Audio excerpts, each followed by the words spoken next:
بحب لو تضيق الأرض نسكن كل قلب. Kenapa sih Ustadz kita kok jarang banget bisa bertobat khusyuk Ustadz? Ya karena kita tidak sensitif sama dosa. Kenapa kita tidak sensitif sama dosa? Sudah terlalu sering sampai akhirnya kita tidak merasa itu dosa lagi. Orang kalau sudah berduaan sama perempuan terus pertama kali menyesal, dua kali menyesal, tiga kali menyesal. Sampai setahun, 2 tahun sudah tidak lagi menyesal. Kenapa? Terlalu sering melakukan dosa. Orang pertama kali ngambil uang itu pasti dalam hatinya itu apa? Ya Allah, moga-moga ini terakhir kalinya saya ngambil. Itu pertama kali. Dua kalinya, ya Allah, moga-moga ini saya bertobat. Sudah berubah. 3 kali, 4 kali, 5 kali sudah merasakan nikmat. Sampai apa akhirnya? Sudah kebal itu hatinya. Lalu apa yang menjadikan kebal hatinya? Sampai tidak merasakan lagi dosa. Kalau dosa itu sudah terlalu terbiasa, apa yang terjadi ikhwan? Kenikmatan itu hilang dalam ibadah. Makanya kalau orang ditanya, kenapa ya kok susah ya sholat itu khusyuk ya? Ya mungkin kita ngomong sama diri kita masing-masing. Karena kamu terlalu menikmati maksiat sampai Allah cabut kenikmatan dalam ibadah. Ya? Makanya ada orang yang kemudian, kenapa kok saya tidak bisa menikmati minum biasa? Karena antum sudah terlalu banyak minum khamr, makanya sampai minum biasa itu tidak nikmat. Kenapa orang itu kemudian tidak bisa menikmati istrinya, tapi justru menikmati zina ketika sampai dia jajan di pinggir-pinggir jalan dengan cara yang diharamkan oleh Allah? Loh, karena antum menikmati zina itu sampai akhirnya Allah cabut kenikmatan ia bersama istrinya yang halal untuk dirinya. Makanya Imam Ibnu Qayyim dalam kitabnya Ad-Da'u wad-Dawa itu berkata, dahsyatnya dosa, yaitu adalah salah satunya adalah dicabutnya kenikmatan ibadah dan ditimpakan kenikmatan dalam maksiat. Kenapa kita tidak bisa dengerin Quran? Antum terlalu banyak dengerin musik, dangdut aja, alamat yang salah. Ya Allah, ngapain dinyanyiin? Alamat salah ya sudah, ya kan? Musik aja. Akhirnya apa? Allah cabut, akhi. Allah memberikan hukuman sama kita tanpa kita terasa loh. Apa hukumannya? Kita dengerin Quran malah tidak kuat.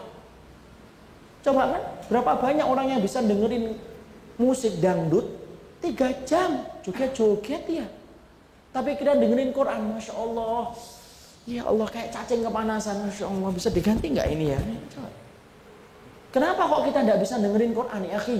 Ya karena mungkin kita terlalu banyak menikmati yang maksiat sampai Allah cabut kenikmatan Qurannya, Allah timpakan kenikmatan kita dalam urusan yang dosa itu. Dan itu cukuplah adab bagi Allah sebelum adab di akhirat, akhi. Kenapa?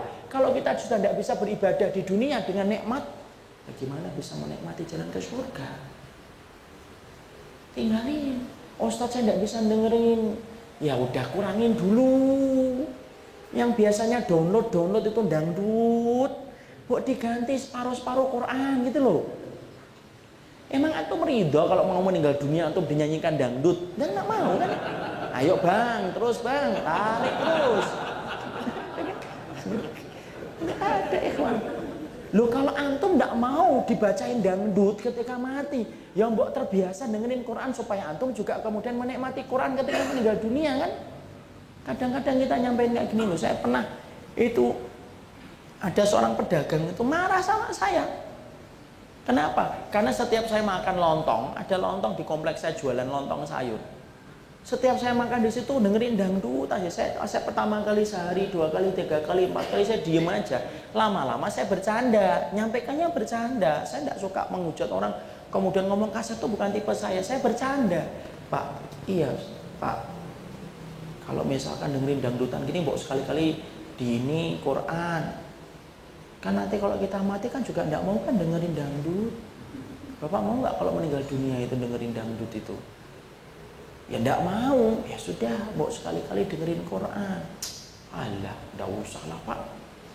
Orang itu iman tergantung hatinya. Loh ya iya, mana ada iman tergantung kepalanya? Tidak ada, tergantung hatinya.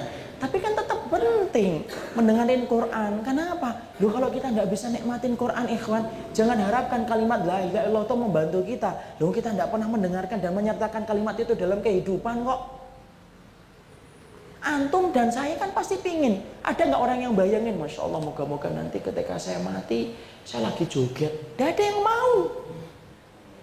Tapi Ironisnya adalah ketika kita tidak mau dimatikan dalam keadaan mendengarkan sesuatu yang menurut kita tidak baik, kita dengarkan di waktu mati. Lalu kenapa kita menikmatinya di waktu hidup? Tapi saya nikmat Ustaz. Itu bukan karena nikmatnya, karena kita sudah terbiasa dengerin itu sampai Allah cabut kenikmatannya kita kepada Quran. Fungsinya gimana? Paksa dengerin Quran. Ngantuk, tidak apa-apa, tidur. Kalau ngantuk, dengerin lagi. Lama-lama kan nikmat itu. Quran itu nikmat atau tidak? Nikmat. Wong dangdut yang diciptakan sama orang yang tidak pernah beriman sama Allah aja bisa nikmatin kok antum kok. Apalagi Quran yang diturunkan dari Allah, pemilik alam semesta ini, pasti lebih nikmat. Kalau akhirnya kita tidak bisa nikmatin, itu bukan yang salah Qurannya, yang salah hatinya kita.